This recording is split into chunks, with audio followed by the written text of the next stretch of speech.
I'm just going to give it a couple more seconds and then I'll get started, everyone.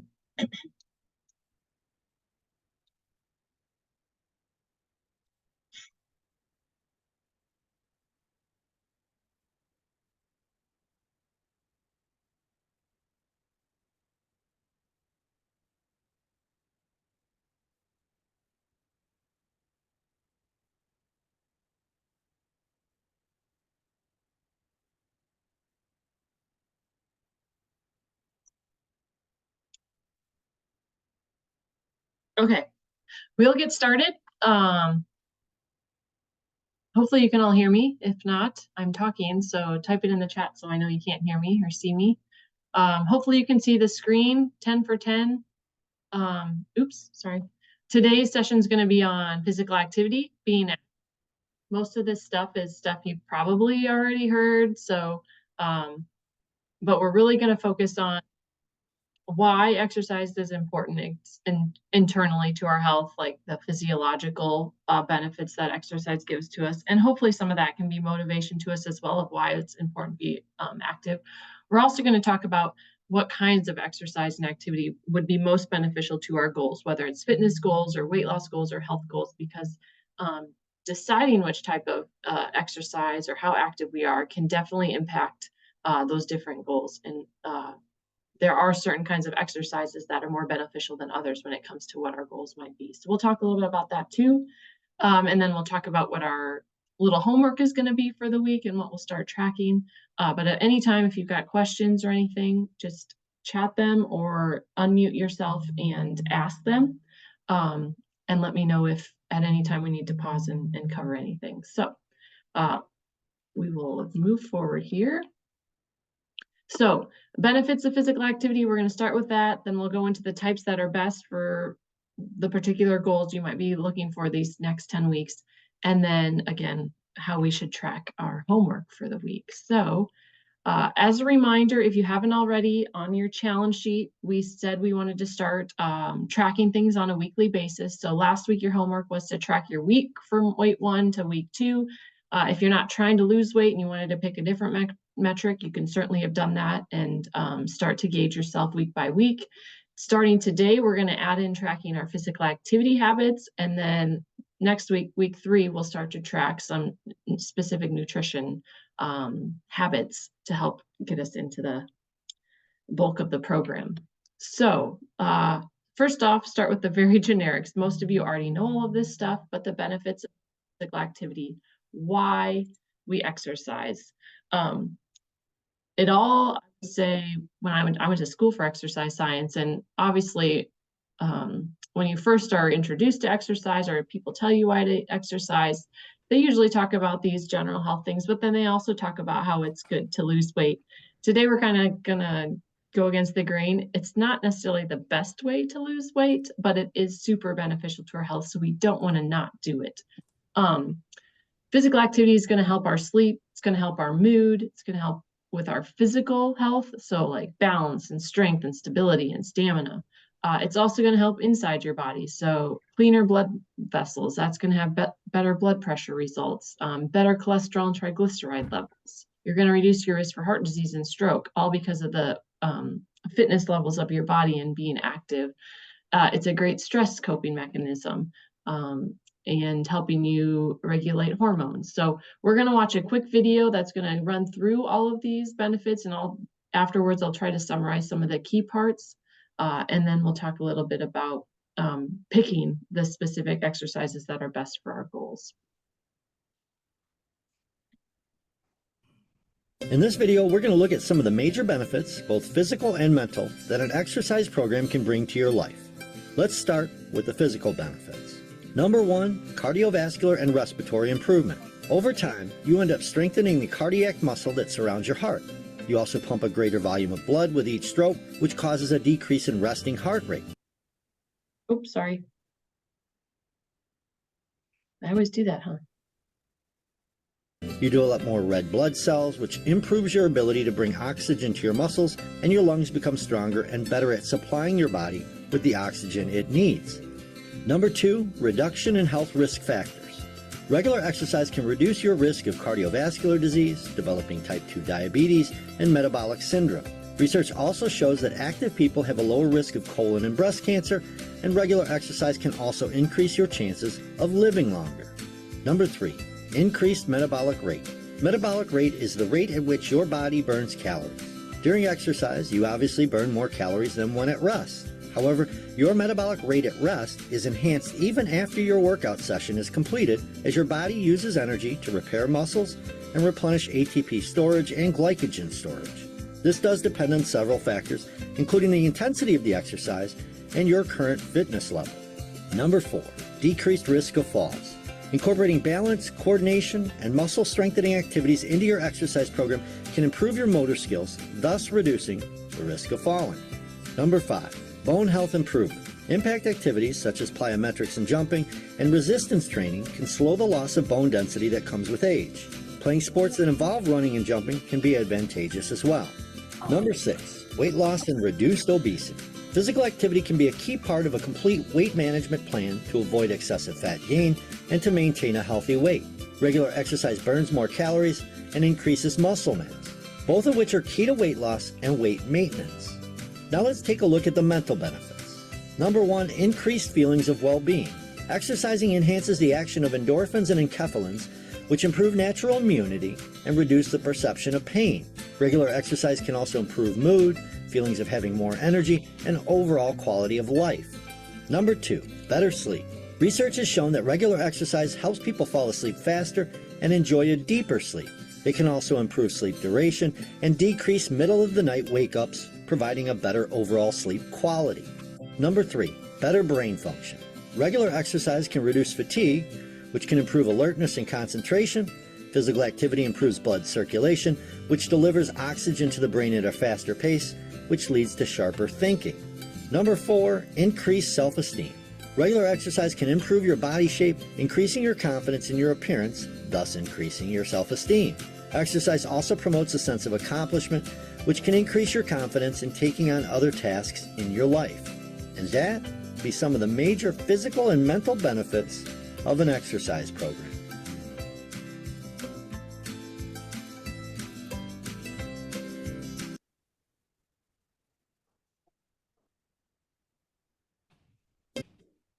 In this Okay. So sorry about that. So there's lots of benefits to physical activity, and obviously one small one might be weight management, but there are so many more reasons why we should be active. So hopefully your only reason to be active is not just to help you with weight, because there's so much more benefit to it beyond that. So he talked a lot about sleep and mood. There's lots of studies. If you're someone who has depression, some anxiety, those kind of things, a lot of studies are showing that regular exercise is as effective and usually more effective than the depression medications that are on the market right now in addressing depression symptoms. So regular exercise is certainly key to our brain, mental health, mood, and hormone balance. He talked a lot about the physical aspects of it as well, and exercise helping you, especially with our metabolism. So you kind of saw that chart where the guy was sitting in his chair versus the exercise guy. We talked a little bit about metabolism last time, but the more muscle you have on your body, and you get that through exercise and primarily strength training exercise, the more your engine in your body has to work to keep those muscles tense and have muscle tone. And that engine is called your metabolism. So the more muscle mass your body has, the more your engine is going to stay on all throughout your day, just not when you're exercising. So, and we're going to talk a little bit about why strength training over cardio exercise is so important, especially during when your goal might be weight loss. Obviously circulation is better, so you're going to have better blood pressure. Actually, when you exercise, your body is magnificent, and it can actually create additional blood vessels in your body through exercise. And so that gives just the body all that more ability to funnel blood to where it needs to go and to deliver that oxygen to where it needs to go. If you've been in previous presentations I've given, I always give this little anecdotal story. There was a physician, surgeon out of Chicago, and he used to run marathons for a living. And he was a heart surgeon, so he knew all about, what you need to do to take care of your heart, stay active, eat the right foods. and he has had 11 heart attacks. And you're thinking, how would someone that runs marathons and knows what they're doing, they're a heart surgeon for goodness, and still have heart attacks? And he credits one, obviously, he was dealt a really bad hand of genetics. And that's just the way his body is working. But he credits being able to survive all 11 heart attacks due to the fact that his musculature of his vessels and everything buy him enough time that he is able to receive the support he needs at the hospital or what have you, because his blood can shuttle and find enough other vessels to avoid some of those major blockages when he does have a heart attack. So just kind of an interesting story that we're not going to maybe necessarily eliminate all of our risks, but we can reduce the severity of a lot of this stuff like heart disease and stroke and diabetes by staying active. We talked a lot last time about diabetes. Exercise definitely triggers the use of glucose into glucagon, which is what the body uses to create energy. And we talked about how that's such a good thing so that that glucose doesn't have to stay in the blood vessels and cause that insulin resistance. So again, exercise is huge in reducing our risk for diabetes and pre-diabetes because we're able to use that glucose in the form of energy rather than storing it for fat. And it's also, like I said, helpful for stress. We're going to talk a little bit about this too, and how too much exercise or too aggressive exercise can actually hurt you in this situation because it can cause your body more stress if it's not acclimated to it. But we'll talk about that further too. So if you were listening to last week's presentation, we showed a lot of different kind of contributing factors to being overweight, causing obesity, or maybe being at risk for type 2 diabetes. A lot of those can be impacted by physical activity. So inadequate sleep, that if you have poor or inadequate sleep, that tends to cause overweight and obesity. On the flip side, if you're exercising, you're improving these metrics. Same with stress.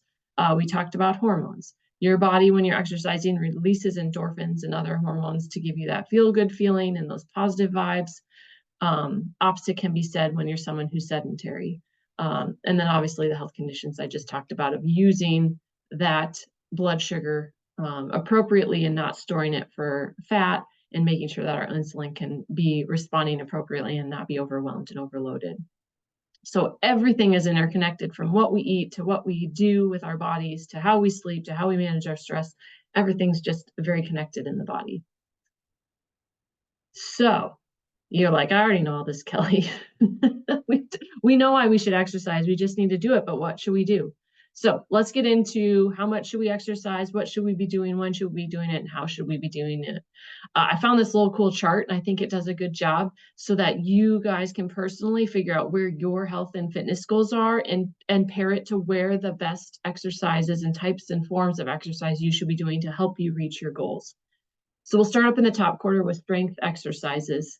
Why do we do strength routine exercises? This is where you're like lifting weights or using body weight, push-ups, pull-ups, weight machines, I would even say some types of CrossFit things and things like that. This is because we're strengthening our muscle. We're building that muscle mass. We're turning up our metabolism because we're turning up our engines because we've got more muscle in the body, which is a great thing. It relieves joint and back pain. It does that by building that strength to support the weight of your body that you're carrying. So even if you are overweight, but you have a lot of muscle tone, you're not necessarily going to be suffering from back pain and knee pain because you've got enough strength to support that weight you're carrying in that limb. It stimulates bone growth. When you have an injury to a bone or a muscle, there's inflammation in the body. And that's a good thing for the most part, because that triggers the body to say, hey, there's a problem. We need to come and fix that. It sends its cells there to repair it. And it actually ends up making it stronger because it notices there was a weakness there.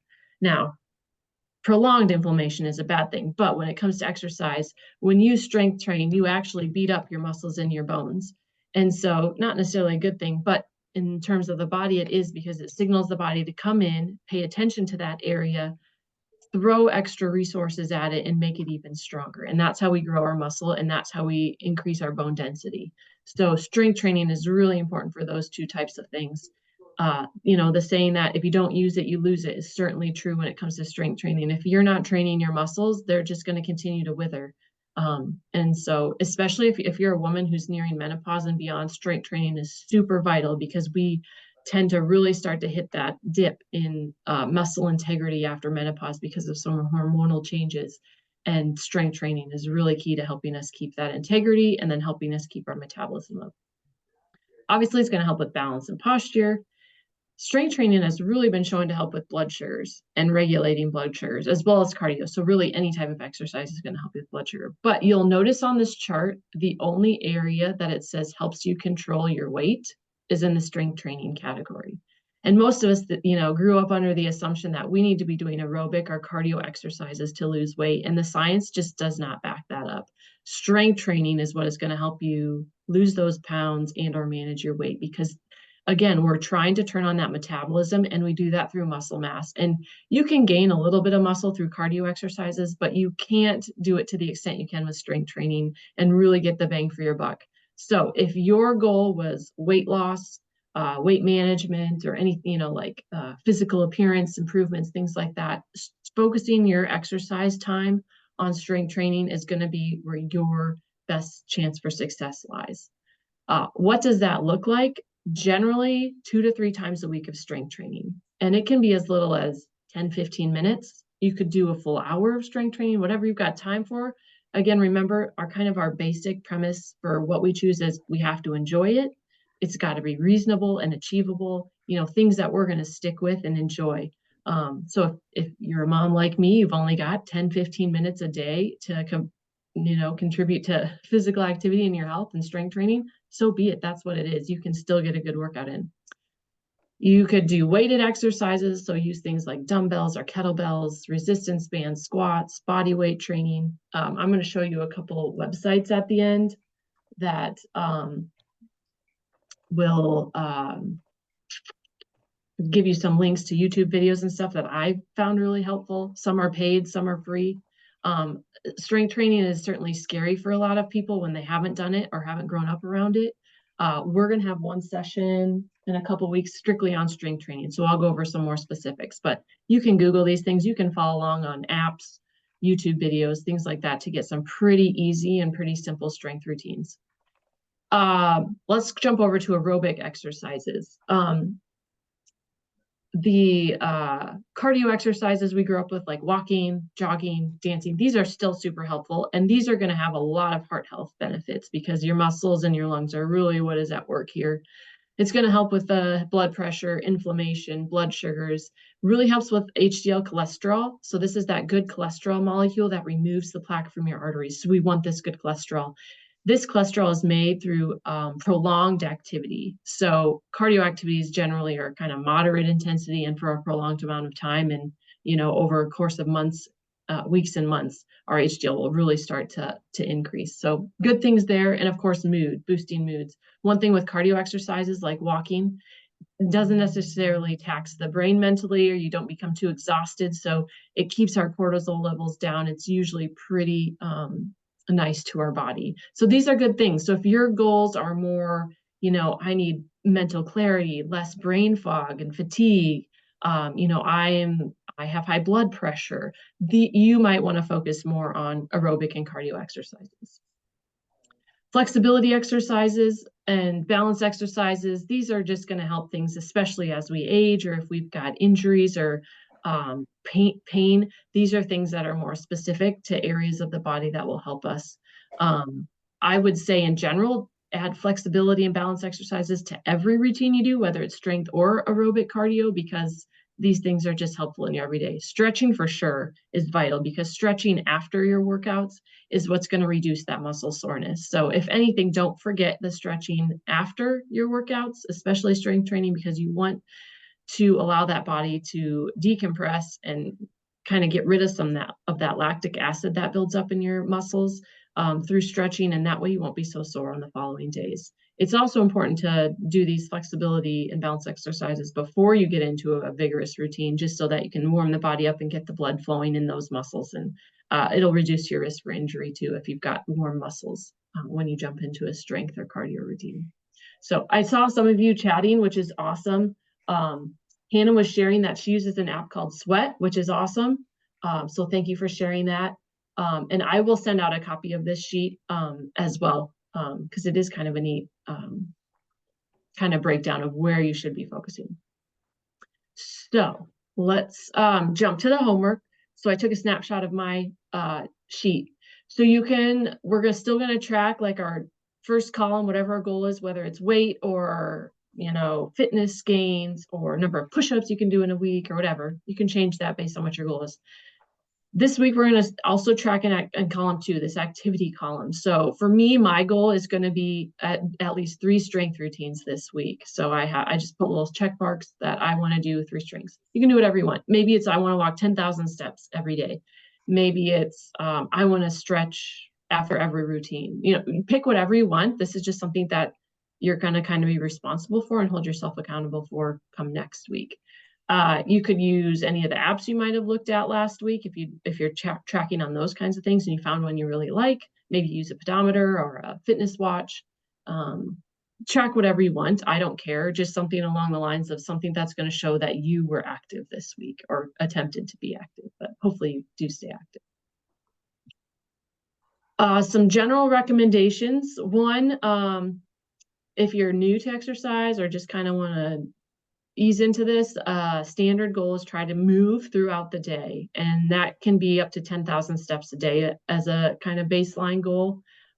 Maybe if you're someone like me who's stuck at a desk, set your Outlook timer or your clock on your phone or something to get up every hour and just walk to the printer or walk to the water fountain and back, and just to get up and move. If you're someone like me, I set my goal to be strength training. The goal is 2 to 3 times a week. Do not try to strength train every single day if you're training the same muscles. Like I said, when we exercise, especially strength training, we're putting stress on those muscles and bones. It's that off day where we get all those gains because the body's at rest and repairing. So if you train day after day after day, especially strength training, you don't give your body any time to repair. So stagger your strength training days, or if you're someone who really loves to work out and you're like, I want to do it every day, maybe focus on an upper body workout then one day, and the next day is the lower body workout. So you're giving those muscles a chance to rest as you do things. So that's especially important if you're strength training. And most of us hopefully will probably start to do strength training because if our goal is weight management or weight loss, that's going to be our best bang for our buck. Again, pick things that you enjoy. If you start something and it's just not your gig, like don't feel like you're locked into that. Do things that you enjoy, because we want this to be like a habit, a lifestyle, not just, a 10-week, I did it and then I'm done. You want these things to stick with you because they're going to, again, provide you those health benefits the long term. Another big thing I can't overstress is don't overstress yourself. Don't overexert yourself.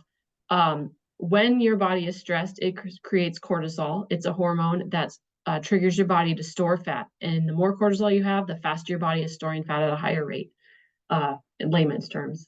So what you need to be cognizant of is if you're someone who does work out, don't overexert yourself, because what that does to the body when you get exhausted time and time again and you don't allow your body to maybe rest or recover, you're going to keep elevating that cortisol level and not helping your body, because you're sending one message that you're burning calories, and then your cortisol is sending another message to store fat. And so they're just not working together. I've had several times where clients come in and they're like, I went to the gym for 3 hours every day last week, on the stair stepper for an hour, and my weight doesn't move, and it's like, oh my gosh, how stressed is your body, for one, for doing that for so long, and two, you're like depleting all your energy and not filling it back up because you're also trying to lose weight. They just don't go together. So if you're someone who's significantly trying to lose a lot amount of weight, or really struggling through exercise to lose weight, a lot of times what nutrition and dietitians will tell you is to don't even exercise. Just move throughout your day, but don't even concentrate on exercise. Concentrate on your diet, because the two really do compete against each other if you're someone who's really strenuously exercising and putting a lot of pressure on your body. So hopefully that makes sense. If you looked at the Stride newsletter in January, there was a couple samples for strength routines. So if you're someone who's kind of lost and doesn't know where to look, this would be a very easy option to use. You could do a lower body one day, an upper body one day, and a core circuit one day. Again, as much time as you've got time for. If you can only get through the routine once, so be it. It's something. So I just wanted to point that out in case you need to go back to your emails and pull up a cheat sheet or something to help you get started. Here are some of those videos that I have used in the past. Some of them are free, some of them do require a cost, and some have like a free trial period if you just want to get in and then get out. I really like Pop Sugar Fitness. I actually like their older videos better. There's a gal named Anna that used to do most of their videos, but she's got a lot of great videos on YouTube under Pop Sugar Fitness. But they're always updating information. If you're a mom and you like comedy and stuff, Nancy Taylor Fitness is kind of a fun YouTube channel. She has 3 children, and so they're kind of all running around in the background. Sometimes she uses them as part of the routine. So sometimes I find that of joy because my kids might be with me and they want to be part of the push-up or something. Kaylee Cohen Strength, Caroline Javon, Senior Shape Fitness, if you're someone who's on the older end of our group today and you're looking for maybe more lower impact fitness strength workouts. Juice and Toya is a couple, a man and wife group that do channel videos as well. Then there's some subscription ones, Beachbody, Peloton, Future iFit, P90X, Bear 3. There's so many different things to talk about. We've got local classes. We've got gyms here, so many things to take advantage of. If you're not someone who needs to do something on a phone, you need that social interaction. Definitely look into what's local here. And if you've got questions, reach out to me and I can point you in the direction. You're like, oh, I know Caitlin is a bar instructor, so go take one of her classes. There's CrossFit, there's programs at the Y, there's Tai Chi. So if you need pointed in a direction of a local class because you like that social aspect, we can help you find that stuff too if you're not sure where to look. So what questions does everyone have before we wrap up today?